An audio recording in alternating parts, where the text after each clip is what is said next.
Welcome back to the third part of administering Azure Storage. Now in this part, we'll look into configuring security for our Azure Storage and dive into Azure Files. Let's start with securing Azure Storage. Now, just as a quick recap onto some of the areas that we can discuss as part of the sessions that we have looked at, we've mentioned already a few things, like our storage account typically comes with encryption embedded onto it. So Azure offers service level encryption or storage service encryption already embedded as part of your storage account. You can bring in your own keys if you prefer encrypting your storage account with your own keys or customer managed keys. In the previous part of the session, we had a quick look into using Entra ID and RBAC settings to gain access to your resources, or having the authentication method based on to Entra rather than just using access keys, or giving anonymous access to users, which is again a solution that you can look into if it's a need. However, to secure it, we will look into giving a secure method rather than just anonymous access to the folders. In terms of the protocols that you use for some of the solutions, we can look into working with HTTPS for accessing your storage solutions. Later on, we go into a little bit more detail talking about Azure Files. We'll look into working with a secure protocol for that particular solution. For a Windows environment, typically we can look into SMB version 3 that is used for us accessing Azure Files. So again, a secure way of looking at things. Now, if you're looking at managing Azure disks in your storage environment, you can look at disk encryption onto these storage solutions as well. And for you to provide someone access to your storage that you don't necessarily have a member of your organization or someone that works with you as B2B and you want to provide them access, we can explore another area looking at something called shared access signature, or SAS, in terms of giving them access using SAS.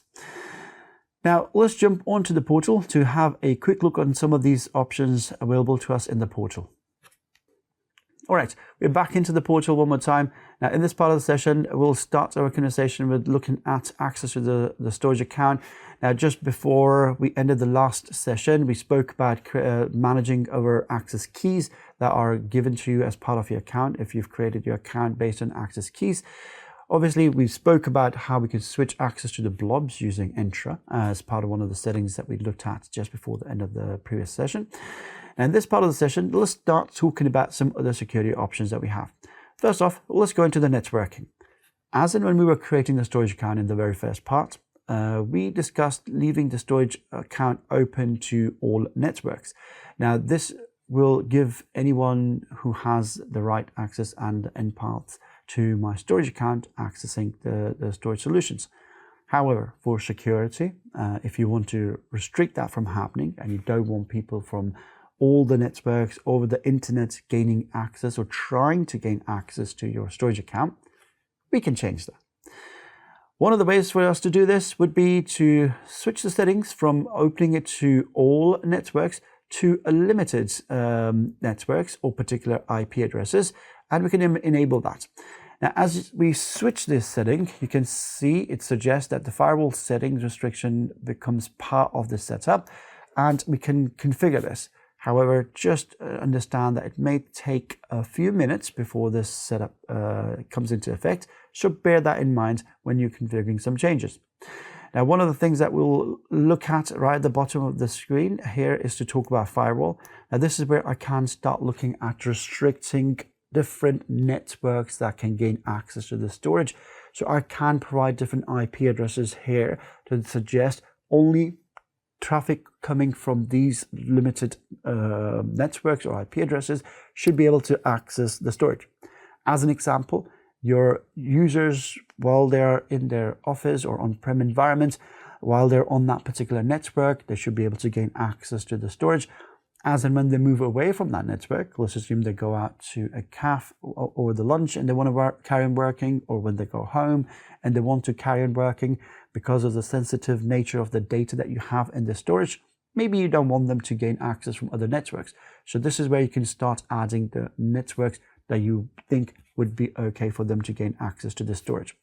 Now here I have an option to add public IP addresses as my current public IP address to this as well. So again, this is something that we can use to gain access, and I can filter this through.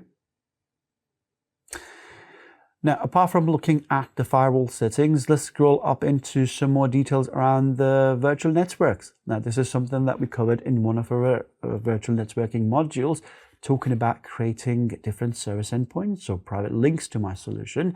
Now, as part of this solution, if I go and say, hey, we don't want every network to gain access to the storage account, so we wanted to restrict that by saying only some resources within my Azure environment or my virtual networks that I have running should be able to gain access. So the access to the storage account directly from over the internet shouldn't be allowed. Again, a concept that we covered a little bit more in detail looking at one of the networking modules, talking about service endpoints. Let's see how we can continue doing some of that in this part of the session from the service side of things, rather than doing it within the virtual networks. Now, let's go into saying existing virtual networks. We created some virtual networks in our networking modules.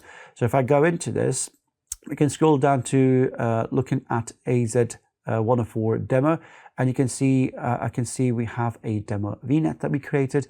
Along with that, we created some solutions to do with Hub VNet and Hub VNet and VNet A and VNet B as part of our solutions that we were working on. Now, let's assume I click onto Hub and I say I want to connect resources that are within the Hub to just the storage account, and no one else in any of my setups should be able to access this. Now, as part of this, this service requires me to enable service endpoint, which we looked at enabling from our virtual networks in the previous sessions, or one of the previous sessions. Now, if I switch this, I believe we've enabled the service for one of the sessions. So let's have a quick look. In fact, let's bring all of them on just for now so we can filter them through.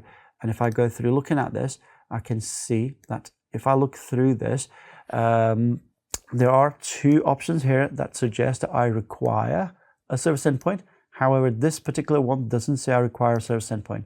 So in the networking demo, we enabled that feature for Azure Storage or Microsoft.Storage as a service, and we enabled it for this subnet. So we can simply go in here, or this a virtual network and the subnet that's within, because remember, service endpoints will be enabled per subnet in the virtual network. So this particular subnet has that option already enabled. So we can simply click on that and add. However, if I did that for other solution or other subnets, it will simply enable this feature for me in my virtual networks as well. So I don't have to go and enable it from there to come back in here. I could do it from in here, or you could plan it well and do it for, already before you start creating your solutions in storage. So we can click on that and simply click on add. Now, that's all good and well. The whole idea over here is anyone trying to access the storage now from no matter where will not be able to reach the storage account over the internet or the virtual networks unless they are a member of that particular virtual network and that subnet that's within it. They are not going to be able to access it. So if I scroll, open this down, this is where we can see subnet 1 has that particular feature enabled. And if I am within that, for example, a virtual machine running in it, and I'm logged into it, I can access the storage account. Now, if I hit save to this setting, just for the sake of this, we should lose access to the storage solution that, or the blobs that we were working on earlier on. Let's have a quick check on that. So I'll hit save. As you can see, the firewall settings kicking in. It did suggest that it might take a few seconds for this to happen, but let's test it out, see if it's already working for me in this case. So we'll go back into the containers, open or try and open pictures. And straight away we are restricted to access this now because we are no longer able to access this storage account over the internet, which is what I'm trying to do at this point in time. Can't gain access to my storage over the internet. If I was doing this from within that virtual network that's allowed, I will be able to see this. So this is something that we can plan in terms of creating our access to resources from a particular virtual network, and also adding certain IP addresses to gain access. Now, let me change the setting back in so we can carry on working with the other storage demos that we're working on. Right, apart from looking at networking and access keys as a solution, we can also talk about something called shared access signature. Now, we can create shared access signatures at 2 different stages within my storage account.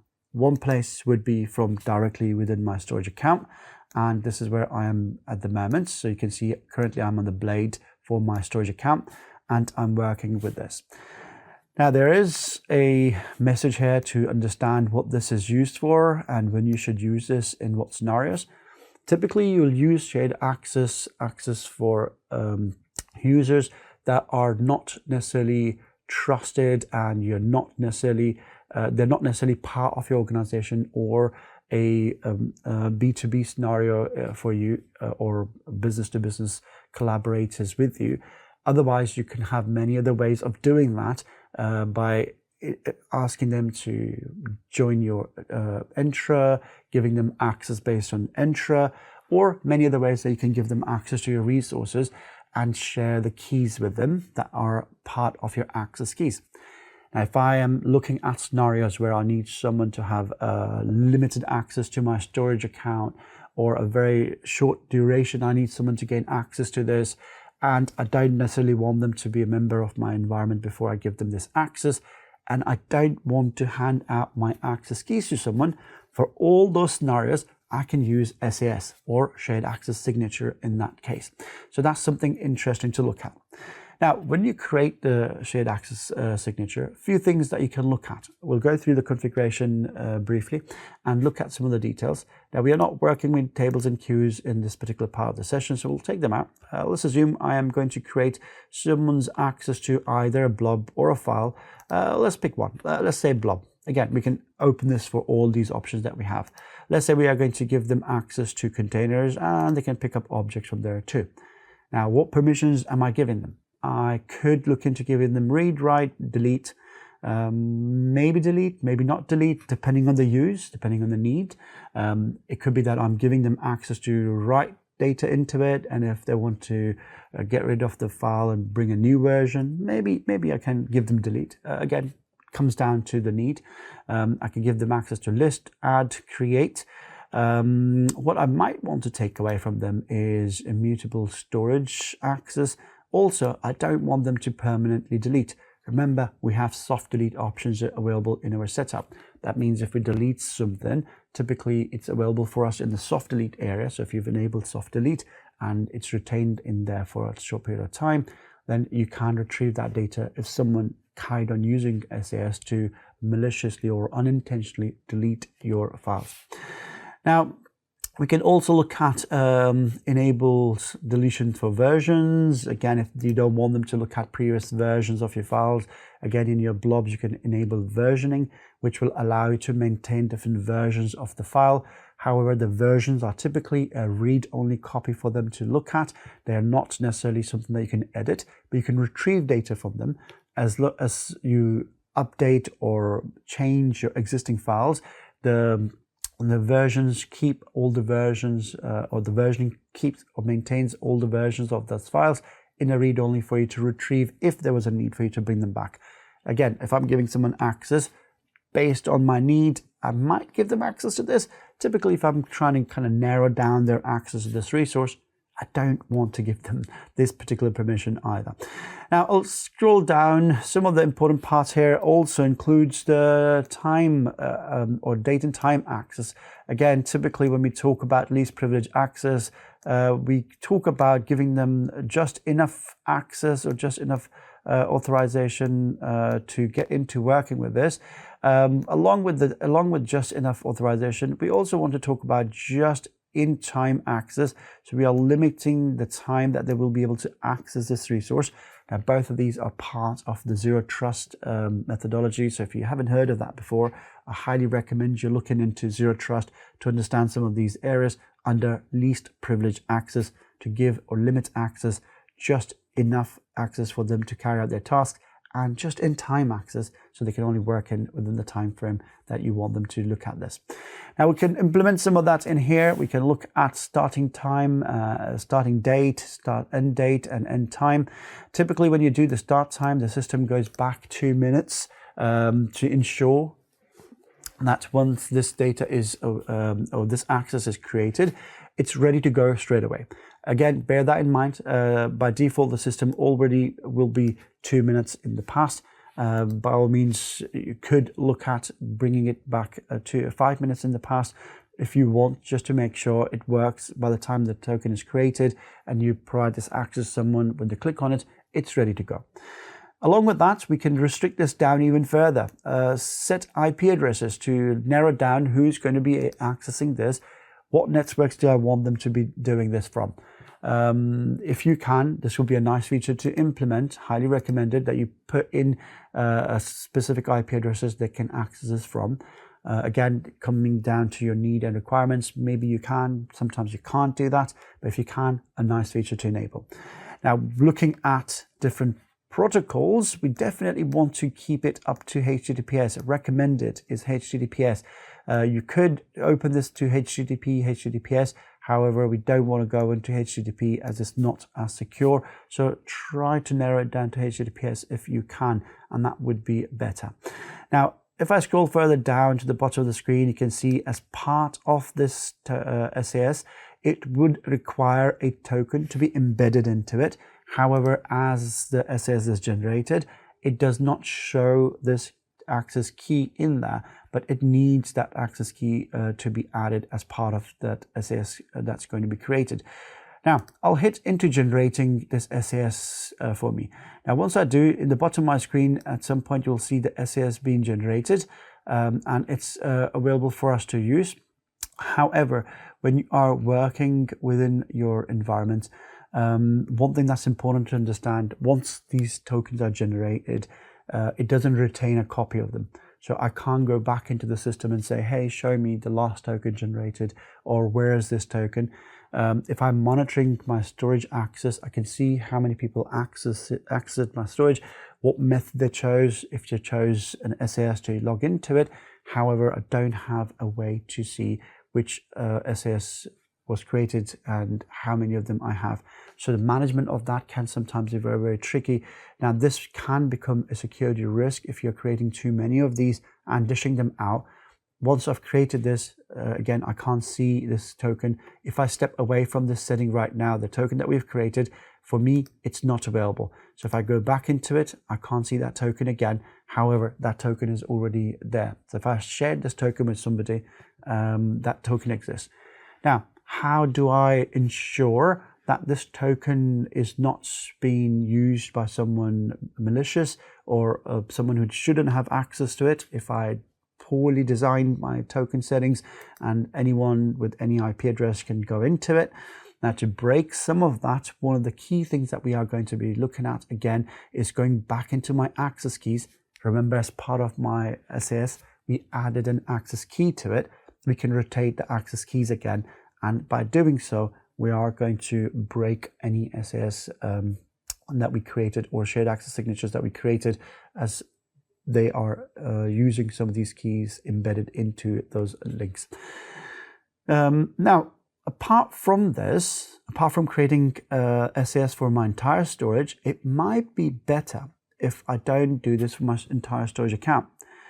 I can go into my container and go into one of the blobs that we have. And within the blobs, I can see I have options to generate the SAS token from there. This might be a better way of limiting who can access your resource. Now, along with this, one change that you see within the blob is that you have something called access policies. Now, if I go into my shared access tokens here, I can simply go and create it again. Since we've already seen how this looks like, instead of recreating this all again, what we can do in here, we can decide, say, let's do this by account keys. We can choose to embed key 1 in there for now. However, we can look into adding an access policy. Now, I don't have a policy at the moment. Let's jump onto the policies to create one very, very quickly to see how that would look like. For example, let's call this identifier as demo1. And permissions that I want to assign in this is whoever has this access policy, they can read, write, create, and maybe list. I can't, or actually write. I don't want them to delete anything. So these are permissions I'm setting. By all means, we should add start date, end date, and time for them. That's, again, very, very important. Just like I mentioned before, so just-in-time access to this, and I will create it. Just for this demo, I'll leave this out. And again, I've got a policy called demo1. Now, if I go back into the SAS, before I do, save. Now, just before I go back into my shared access tokens in my blob environment, now if I go drop this down, I can see the policy that I've created. By all means, give a better name to your policy rather than demo1, so you know what you're doing with that policy. Now, as soon as I do this, you can see it's already showing me the permissions that are available in that access. I can define the time in here again, if I haven't already defined that as part of my token. Again, if I want to limit this down to IP addresses, I can choose the protocols like we decided, and I can hit to create a token for this as well. Now, once this token is generated, and if I want to look at breaking this token, one of the first things I can immediately do is I can go back into my policy or my access policy and get rid of the policy that we have over here. Now, deleting this policy simply breaks the token, the shared access token that we've created for this blob, and it wouldn't allow anyone accessing them anymore because it doesn't have the access policy. However, we'll still go and rotate the keys anyway, just as a precautionary method to ensure that no one has access to my account, even though the keys are not embedded into the tokens that we're generating. But again, just as a habit of making sure that we rotate the keys after any event happening. So that would be a nice way to looking at managing your keys. All right, now after we had a look at a few of the options for my storage and configure access to some of my resources in terms of creating, managing access keys, looking at shared access signature, managing my network settings, or defining my encryption keys, either managed by Microsoft or customer managed, we can start looking at a different storage solution. In this case, we can look at Azure Files. Now, Azure File Share is a very, very interesting solution to look at. Now, let's jump onto the whiteboard for just a few seconds. All right, now, again, just a very quick overview of this. Typically, when you're looking at file shares, I'm hoping some of you have seen file shares on your on-prem environments, in your office environments. Typically, in your organizations, you might need to gain access to certain files on the server somewhere, and you would look at your device. Let's assume if it's a Windows device, you'll go into My Computer, and within that, you should be able to see a server share somewhere. Now, if you're not within your office environment and you're still allowed access to it, you might require VPN to kind of create a secure connection to your organization's server and then gain access to those folders. Now, typically what it looks like is somewhere in the back end, somebody's creating a server, and within that server, they're looking to create some sort of features for the server to say, hey, you are a file share server. So they go and add a feature to it. In that server, they'll go and create a folder. Now, how that folder is created as a different storage solutions you can get on-prem, doesn't matter. But as long as it's accessed by the server, you can create a storage, let's assume a folder. And then they'll have to start looking at creating shares. So they'll go into creating a share for this, change some permissions to this, add some people to be able to see this, and typically this is where you can then go into any device as part of your setup, and from that device you should be able to go and say, hey, let's map this drive and look at it. Now, if I bring across my computer to just show some of this on how that looks like.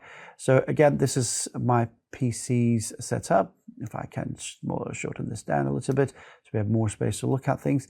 And typically when I go and click onto, say, hey, map a network drive for me, and this will pop up with a menu like this. I can choose a drive letter. Maybe it's a server drive. So I'll choose a S letter or whatever works for you. And again, this is typically how you will look into mapping things by doing //server / the share name. And again, this is a share name that somebody would create for you on that server as mentioned on the whiteboard. And typically you go and browse or type it in here to see how it looks like. You can choose to connect to this with a different sign-in to what your current sign-in to the laptop is, maybe with your company accounts, and if you're not doing that same on the device. So you have some of those options there. Now, once you hit finish onto this, typically over here on your computer environment, you'll see a new drive appearing up with a network folder over here for you to work, and it should suggest that it's a network drive that you have available for you to work with. Now, this is what you typically see as a file share on on-prem environments. However, let's have a quick look at this in the portal. Now, back into the portal, when you're looking at Azure File Share, we don't have to worry about any of the underlying structure to my solutions. I'm not worried about a server. I'm not worried about someone creating a file share server for me, creating a folder to create files onto it. I'm not worried about them adding permissions onto that folder and all sorts of different things, or generating a VPN connection to access those from anywhere. Now, this is created in the cloud for us. Depending on the access that you create for your storage, some of the security features that we mentioned earlier on, we can configure access to the file shares just like so. Now, along with that, in here, for me to create a new file share, it's very straightforward. All I need to do is click on File Shares, give it a name. Let's call this FS01 as the name of my file share. Cool. Let's try changing that to FS01. Again, lowercase for storage names. And again, work with this. Now, in this scenario, we have, just like we did with the blobs, we have different tiers available for us to look at. A couple of tiers that are different to what we saw in the blob. So we had cool tier and hot tier we spoke about in the past for the blob. These are similar versions of that in my file share. We have, however, a new tier over here that suggests is a transaction optimized. That tells you what this is used for. If you're looking for a low cost pricing for a transaction heavy workload, so imagine something that constantly need to read and write and move files in your scenario, then this could be a better solution for you to look at. And this typically offers you a lower latency. Now, if you're looking for something even better than that, then typically you could look into the premium option to configure a premium file share. However, premium is grayed out for me. Now, I wonder why that's grayed out for me. Well, I'm hoping you can guess at this point. My storage account that we created earlier on is not a premium account, so I can't create a premium tier. However, if I created a premium account, then I should be able to look at the premium share option in here. Remember, we can't change this now. We might need to create a new storage account with premium account to be able to create some of this. And for now, I'll leave this out. We'll leave it as optimized. Again, it gives me some performance details down here. If I'm interested to know more about it, that would be nice to see. However, one thing that's nice to see in the bottom of my screen is this, that I can see SMB protocol working in my environment because file shares require that on-prem. It's the same case for me to look at in for my Azure File Share. Also, if you are configuring different networking settings as part of your setup, one thing that might be important to understand is you need to understand port 445 for SMB. So if you are creating NSGs from a virtual network that's connecting to the storage account and you're restricting network access to this, and that subnet that you are opening this for, and they have an NSG in it, make sure it has NSG has a rule for 445 for the traffic to flow through. Now, if you want to know a bit more about that, we covered some of the network security features in one of the networking sessions. So please make sure you go and watch some of those details. Now, along with that, if you're working with Linux or Unix devices, then you can still gain access to your file shares as well. It caters for NFS protocols as well for some of those operating systems. Now, let's go and create this. We have a backup option, but we'll leave the backup for at a later stage. Currently, I will not enable the backup for this. I'll take the backup off. However, it's highly advised if you are working with important data for your organization, you might want to look at backup, but we'll touch on backup in our backup module a bit later in the course. For now, we'll hit create and look at our file share in our portal. Now, as soon as I hit create, my file share is ready for me to work with, and I can start browsing my file share and start looking at different things in it. One of the key things that I want to look at straight away here, which is slightly different to my blob, is that I have a way to create directories. I can start creating folders in here. Again, like you manage your file shares, multiple folders, multiple files within it. So you can create multiple folders in here if you want. So we can look at creating folder called videos. We can create another folder here called documents. Again, you manage your environments. You would know better on what folders to create, as you would probably have something similar as a structure in your environment for your files that you're looking at. Now, all I'm doing is bringing them into the cloud and managing them from in here rather than keeping them on-prem on a storage account or on a storage. Now, part of this would be me bringing some files into this. Well, can I do this? Yes, of course. We can still upload files like we did before. So I could go into browsing this and bring in some files from here. So for example, if I go into my sample data in here, I can bring in any data files from here. In fact, we can choose multiple files. Let's select some of these and bring them up and upload them. And that's as quick as me bringing my files. I can drag and drop them in this menu as well if I wanted to. And I have my files available for me to work in a file share that's ready for me to connect. Now, in terms of connecting to my file share, this is where it becomes interesting. Like we mentioned before, we can simply go and create an Entra authentication to use this. However, remember, if you're going to do that, you might need to go into assigning a role to ensure the users who are accessing this after being authenticated by Entra, they might need to be able to assign a particular role to either contribute or read into this into these files and connect to them. But let's have a quick look at how we access this using access keys in our environment. Now, if we take a step back to our file shares, and if I want to know how do I go into connecting to my file shares, this is something that will be quite important for us to understand, apart from authenticating or giving someone access using their Entra details or Entra ID. Now let's go back into my FSO1, the file share that we just created.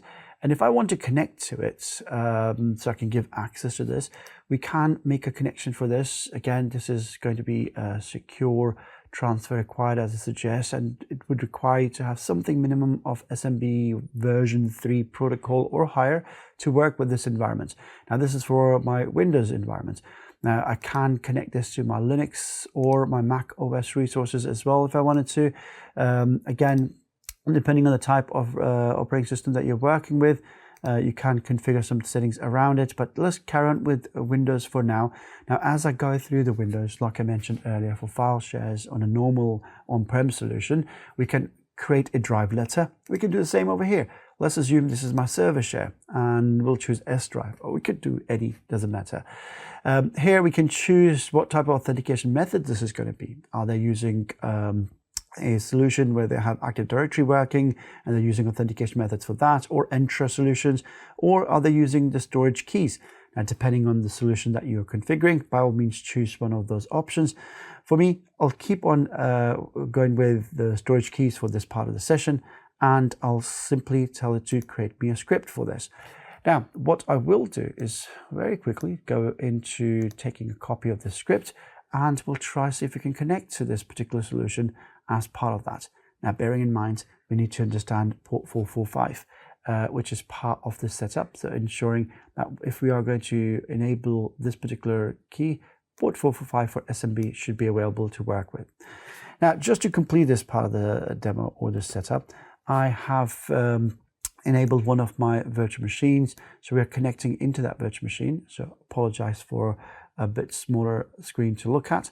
Now, all I'm going to do is try and click onto this and going to say map network drive for me. Now, part of this map network drive, we can say, hey, map drive S for me, if I can find it, drive S. And in here, we are going to choose a letter. Well, not really. This is what we'll normally do if you have a server environment in your case and you're typing in the server details. So what I need to do is I need to simply go into this and start running a script.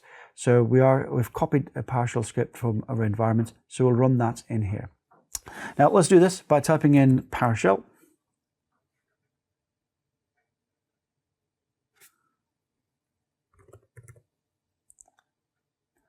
And run this as administrator.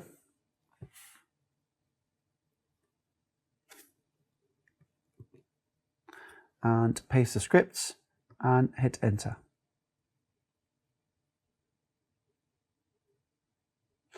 Now, as you can see, it's performing that connectivity. So it's doing the test to that connection and seems like we are connected. So this is my share folder from the Azure file share. I can see my documents, I can see my videos folder, I can go into my documents, I can see the documents that are up there, I can go into them if I wanted to open them, and obviously if I have the right tool to open them in this machine, they should be able to work.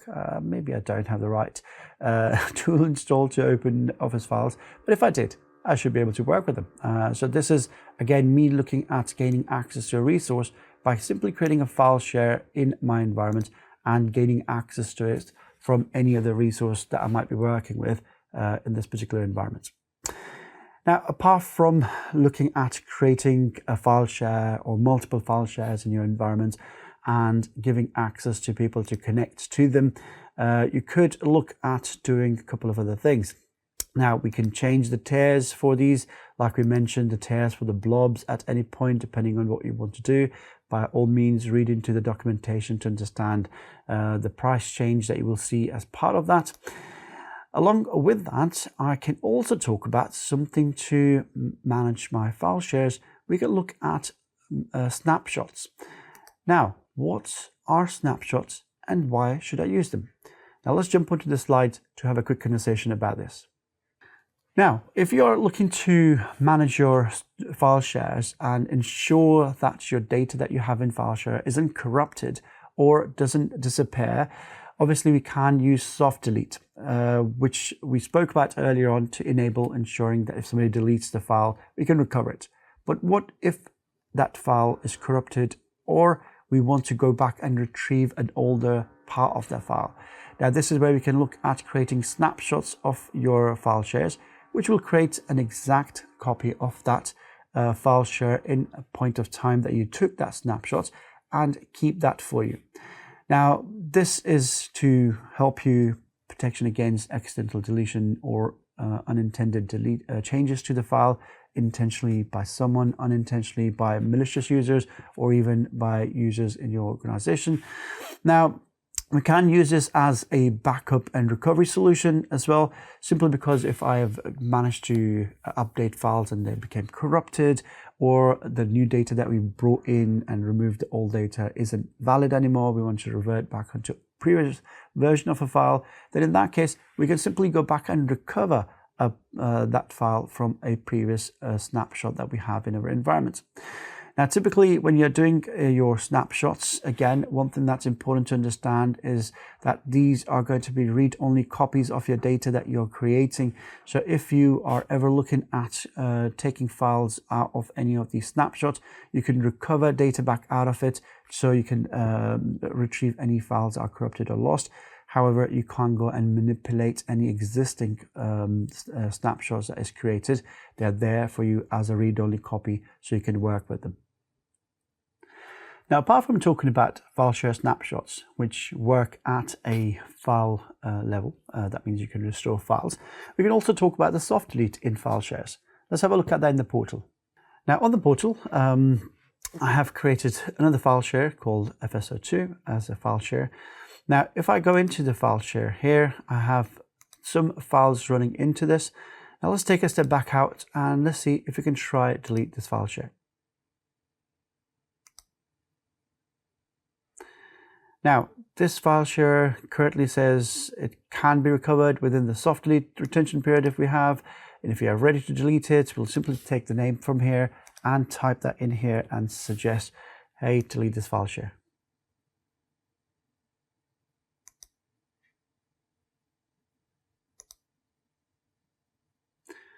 Now, I've deleted my file share from this environment. Now, it's in the soft delete. How do I get to it? I have 7 days to get to that. Now, in here, I can see show deleted file shares. As soon as I enable that option within my file shares, I can see the one that's deleted. Now, that's something very important to see over here, the difference between a snapshot of my file share and creating soft delete. Typically, soft delete in file shares work at a share level and not at a file level. So that's something important to understand. However, if I want to recover this back, I should be able to restore this by simply going into this and say undelete this and carry on working with this particular file share.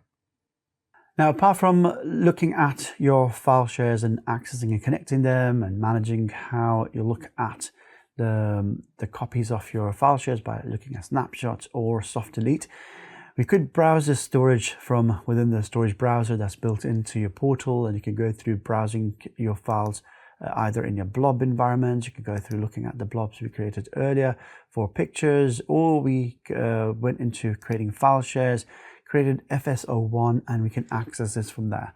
We spoke about connecting to them using the keys or access keys, and spoke about how you can use that to change into Entra to authenticate users to connect to it, given that they have the right roles assigned to them.